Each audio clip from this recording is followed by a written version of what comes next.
A fight broke out at UFC Fight Night, and this is the craziest brawl I've ever seen at a UFC event. There were 5 to 6 guys just beating each other up for a minute straight, and this one bald white guy in a white shirt gets the worst of it.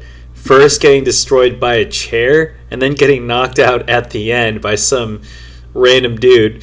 But you can see him throwing terrible punches, and they probably weren't doing anything. He's just like, it's like super wasted. But afterward, Dana White said that was the craziest thing he's seen at a UFC event, and a dumb reporter asked if that was bad for the UFC, and here's Dana White's response. A fight in the crowd that is not looks good for the UFC, but what is your final thoughts about this event? So the fight in the crowd doesn't look good for the UFC? I mean, that never happens. That literally never happens. It happened here in Mexico City. The crazy thing about that fight, when that fight broke out, it felt like it kept going forever. So I ran over there and I was watching it. Nobody stopped it. I mean, I was waiting for security to come in. They just let them go till it was over. That's one of the craziest things I've ever seen. I don't think it's a bad look for the UFC. It happened, and that was the end of that. I think after everybody else saw that shit, nobody else wanted to try that again. No security. The fight just went on until the fight was over. I've never seen any shit like that in my life. Crazy. Why would it be bad for the UFC? Everyone there is there to watch a fight, and that was by far the best fight of the night. But here's 2 different angles of the brawl that happened in Mexico City, you guys. Enjoy.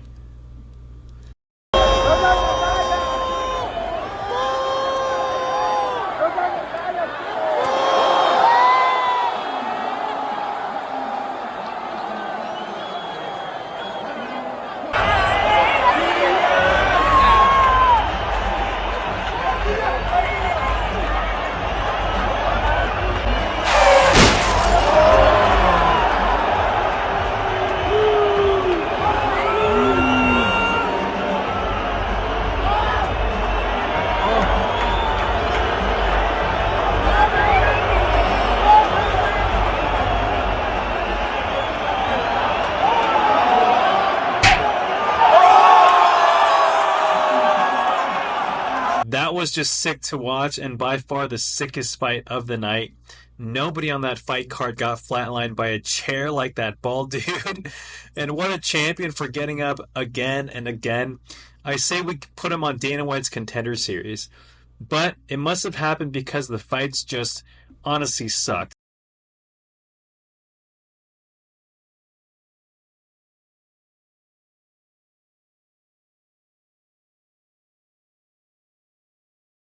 They were disappointing, right, guys? Just a lot of passive and boring fights. Claudio Puelles has 0 stand-up and is in big trouble. People don't want to see him fight. Rodriguez blew his gas tank and couldn't last versus Ortega more than 2 rounds. Who hasn't fought in 2 years? I know Ortega's grappling and wrestling is good, but Yair had all this time to work on his wrestling, and it doesn't look like he did anything. There was 0 resistance or urgency to get back to his feet, which was disappointing because we all wanted to see a 5-round battle. Who else feels the same way?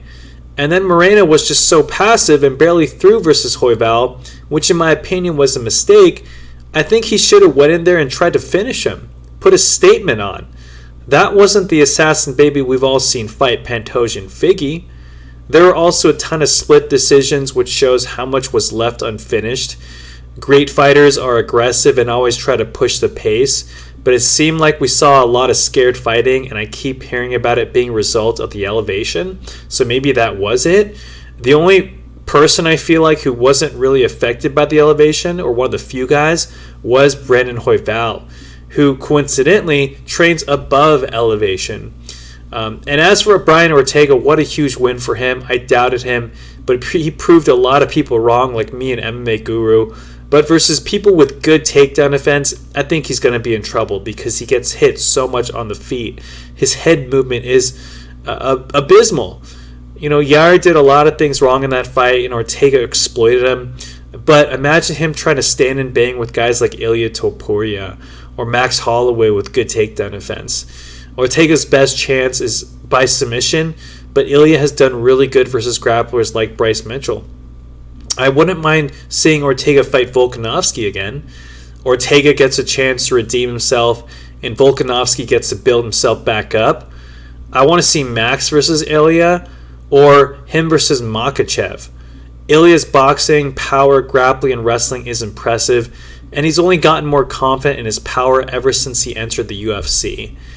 And as for Yared Rodriguez, I heard that he doesn't train at one place and is always moving around. That might explain his lack of takedown offense, because guys or gyms aren't going to go out of their way to work on what you want to do and work on unless you've been there, unless you're one of their competitors. But he's got some holes that he needs to fix, and just fight IQ issues as well. Why would you go to the ground with Brian Ortega after you hurt him and drop him? Let him up, and you probably win that fight. But instead, he empties his gas tank, going for wild shots, gets reversed, even taken down in that first round, and going for wild shots like he did in that second and first round. That's what amateurs do. You don't ever see top guys doing that. Guys like Leon Edwards or Islam Makhachev or Alexander Volkanovski. Yair had zero resistance on the ground, and he gave up right away. So disappointing, in my opinion. And then the Moreno and Royval fight was boring, because Moreno wasn't moving forward, and Royval, y'all know, has pitter-patter punches. He was getting some good kicks off, but, in Moreno's position, if you're a fighter with a good jab and better boxing, why wouldn't you want to keep it in boxing range most of the time? Just watch the knees and kicks, but if you're close and you can't kick, you can counter. So I don't like his game plan going in there.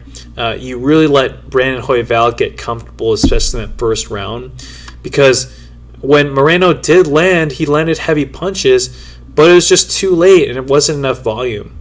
I hope this isn't the end of Moreno, because he was one of my favorite fighters, or still is. He may be getting older and trying to overadjust just to not empty his gas tank, so maybe next time he'll try to exert more energy and go harder. But Royval did look better on the feet with his kicks, but he didn't impress me much. I like to see him focus more on his boxing and really developing some power in his hands. I think he needs to get more respect on his feet. But hopefully it was all just because the elevation, and next card is going to be much better. Hit that like and subscribe button for more MMA content, and I'll see you guys in the next guide.